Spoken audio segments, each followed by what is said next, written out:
What's up, everyone? Welcome to the Power Play with CJ. Today we're focusing on the latest development in the Jonathan Drouin saga with regards to him, wanting out of the Lightning organization. We'll go back to, we talked about ad nauseum, the different dynamics to it, but I think a lot of the discontent with the organization and him goes back to 2013, right after they drafted him. We'll get to that in a second. But the latest thing is now his agent, Alan Walsh, released a statement saying, we thought there was a deal done last week. It fell apart. Jonathan and Walsh wanted to keep him out of the lineup for the Syracuse Crunch to avoid an injury so they can get a deal done.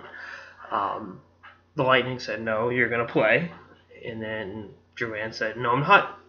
And that's where we're at.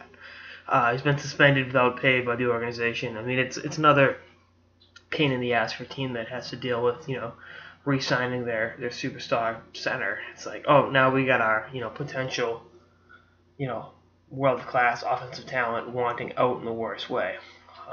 Now, in regards to what I said earlier in the piece, when they sent him back to junior hockey in 2013, I really feel like that was kind of like, oh. Because you think about it, he lit up the queue. I thought it would have been cool for him and Marty St. Louis to play together. He kind of learned from St. Louis and then, phase him out. Obviously, that wasn't the case at all because then St. Louis ended up out of Tampa. Anyway, just really a weird sort of dynamic to it. And then, John Cooper wasn't playing him a whole lot last year in the playoffs, if at all. No different than Tyler Seguin with the Bruins in 2011, going back, 4 or 5 years.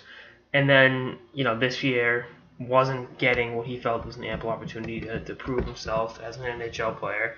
And, quite frankly, and I'm not picking on him, I'm not picking on Kirby Reichel, but it really comes across like a millennial, like, I'm not getting my way, so I'm going to piss, moan, and complain thing.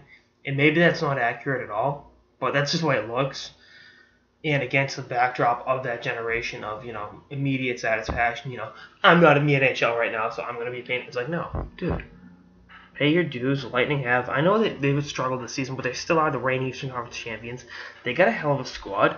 Like, wait your turn. Someone tweeted he's the only top 10 pick in the 2013 draft that's not currently in the NHL. Well, cry me a river. You can blame the coaching staff, you can blame Steve Eisen, do whatever you want, but even in the NHL, he's got 3 points in 7 games. This isn't a guy that's, he's been given opportunities, maybe not to the level he expected or he wants, but, work for them. Take those third or fourth line minutes and do it, and take them and run with them. Take that AHL demotion in stride. And, it hasn't been the case. And again, I think this latest suspension thing is just it's going to expedite his departure from the Lightning organization. Being honest, I think that's obviously I think it was teetering towards them trading him. Obviously, just because he requested a trade doesn't mean he was getting traded. In terms of him getting traded this season, it would have moved him, probably the draft. But now it's like the marriage is so broken that divorce court's gonna be the only option at this point. I don't see getting to the point where there's a chance of reconciliation. And again, maybe I'm being hyperbolic there, but bottom line, I think he gets moved over under by February 2nd. So, he probably, probably by the end of January. I just spitballed a day, Groundhog Day.